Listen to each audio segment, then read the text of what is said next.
Bonjour à tous, on commence ce tour de la presse sportive par l'événement footballistique de ce dimanche, le retour du foot avec des spectateurs en tribune en France.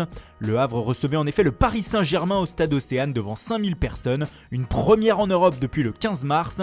Et le moins que l'on puisse dire, c'est qu'ils ont vu des buts. Le PSG s'est en effet imposé 9-0, un véritable récital comme l'écrit Paris-Normandie. Les hommes de Thomas Tuchel commencent très fort leur préparation, un score qui a eu un écho jusqu'en Espagne où les images du but magique de Neymar ont tourné en boucle sur les sites des médias. Marca écrit 4 mois sans jouer et Neymar fait déjà ça, merveilleux, s'enflamme le média espagnol. Même chose pour AS qui compare ce geste sur le but du Brésilien à de l'or pur. On file en Italie maintenant avec le choc de la soirée d'hier qui a accouché d'un très beau match nul de partout entre le Napoli et l'AC Milan. Pour la Gazzetta dello Sport qui affiche Théo Hernandez, buteur hier en une, les Milanais grognent toujours et restent dans la course à l'Europa League. Il s'agissait d'un événement hier puisque le coach du Napoli, Gennaro Gattuso, affrontait son ancienne équipe qui l'a mené vers les sommets en tant que joueur. Pour le Corriere dello Sport, nous avons assisté à un match nul européen qui place les deux clubs en 6e et 7e position avec 2 points d'écart. Pour Tuttosport, ce Milan depuis la reprise est indomptable et continue de croire à une qualification européenne. Seul point noir de ce match, le coup de sang de Zlatan Ibrahimovic. Le Suédois a été remplacé en seconde période et cela ne lui a pas plu. Il a alors balancé une bouteille d'eau de colère. Morale de l'histoire, c'est dur de sortir Ibra du terrain. En Angleterre, la course à l'Europe et pour le maintien se croisait hier soir avec le match Bournemouth-Leicester. Et surprise, ce sont les 18e du classement qui se sont imposés 4-1. Plus tôt dans la journée, Aston Villa avait disposé de Crystal Palace 2-0, ce qui fait dire au supplément football The Game du Times ce matin que ces deux équipes ne veulent pas descendre sans se battre. En tout cas, elles sont plus que jamais en course pour tenter de se sauver. Les Foxes de leur côté ont raté l'occasion de passer devant Chelsea et une victoire de Manchester United ce soir les éjecterait du top 4.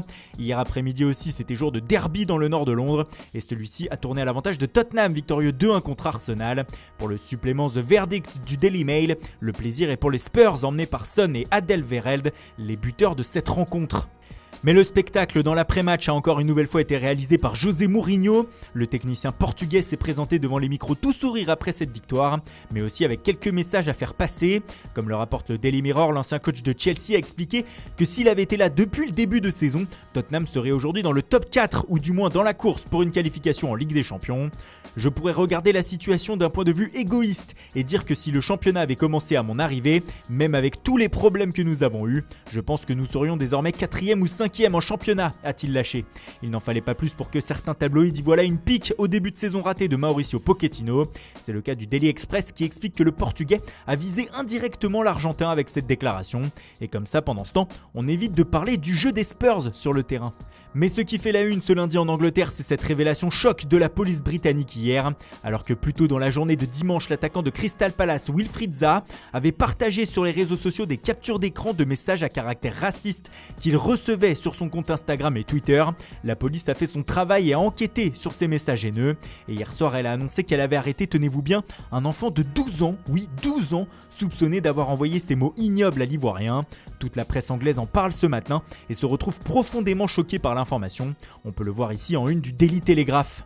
On retourne en Espagne maintenant avec la mauvaise nouvelle pour Antoine Griezmann. Sorti sur blessure à Valladolid samedi, le champion du monde français s'est vu signifier hier l'arrêt de sa saison en Liga. En effet, comme le rapporte Les Sportius ce matin, l'attaquant du Barça pourrait être absent entre 3 et 4 semaines suite à une lésion musculaire.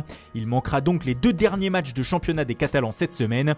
Mais tout le monde l'espère en forme pour le 8e de finale retour de Ligue des Champions début août contre le Napoli. C'est le cas de Mundo Deportivo qui relate aussi 2 autres actualités ce matin sur sa une.